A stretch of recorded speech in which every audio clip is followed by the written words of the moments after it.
Greetings in the dark and hiding in the dark.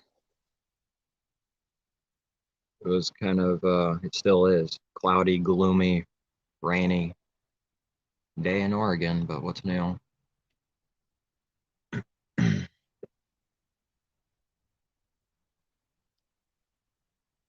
We need light,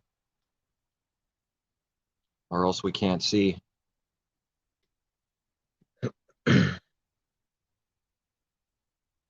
Free will is a staple in this world, a firm foundation for teaching. Atheists believe it, church world believe it, Buddhists believe it, everyone. That's why it's wrong. That's why it's severely wrong. When you tell someone something or bring up something, some kind of sin, and they know deep inside that, that's them, but they are going to believe that you're attacking them. So they're going to go back at you and say, are you a sinner? Are you perfect? See, there was no free will there. They were acting by nature, what they had to do. They couldn't think any other way. They instantly got angry without trying and have instant hatred and enmity in their heart towards the person giving truth. Or when they hear truth from anyone, just the truth itself they hate. It's an instant reaction. It's not free to go left or right. It's who and what people are.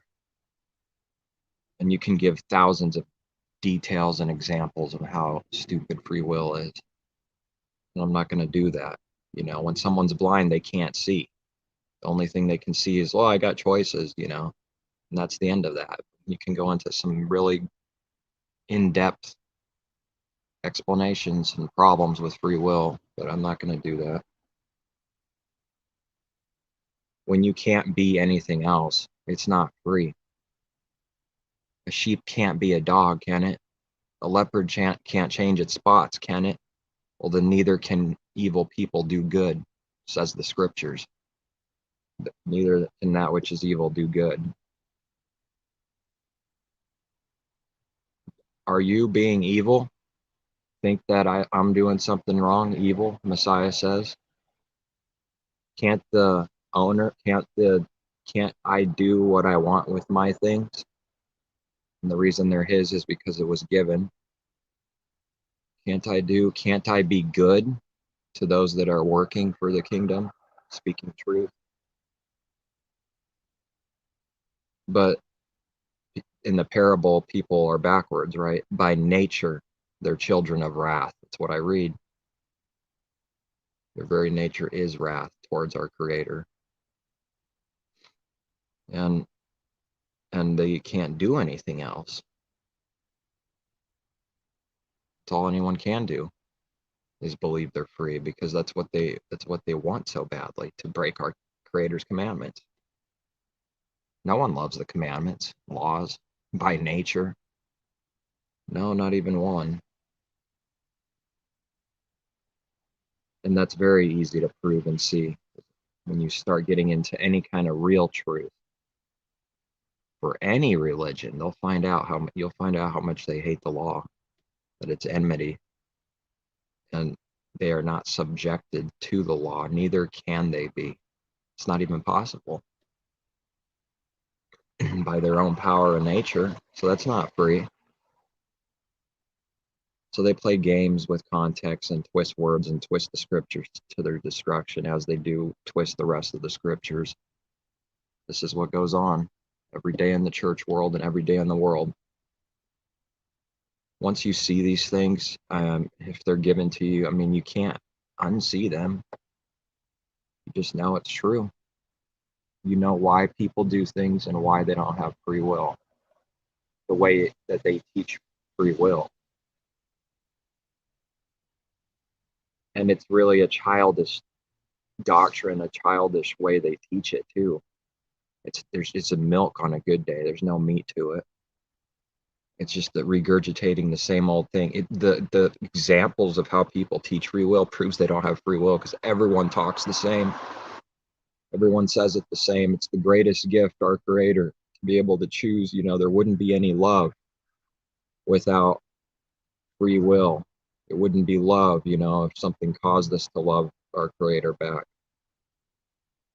They have no clue what they're talking about. They don't know what love is. And I'm not going to say I know, according to the highest standard. Somewhere down the line, I know something about it, but not perfectly. But they have no clue for sure. It's a given, but on this doctrine, on this thing. And they're self-contradicting. The devil's going in there, confusing, dividing, and causing all kinds of false contradicting doctrines. Because when they live and do things, when they play, and when they work, make money and stuff, they contradict their own teachings. Go and tell, like I heard one teacher say, and it was really a good example. You just don't think of these things. He said, go tell your wife if you have one, or go tell your husband if you have one, honey, there's nothing in the world that makes me love you. Go and try that, and then come back to the pulpit of free will. Where no cause, no reason. That's how it should be. You'll find out the very life people live is contradicting to that teaching, because the first reaction would be nothing causes or makes you love me or whatever. Wouldn't that be a pretty negative thing? Nothing. It's just, I love you for no reason at all. It's pretty sad. They know it's not true once the examples are given, but they have to hold to the 2,000 years of lying.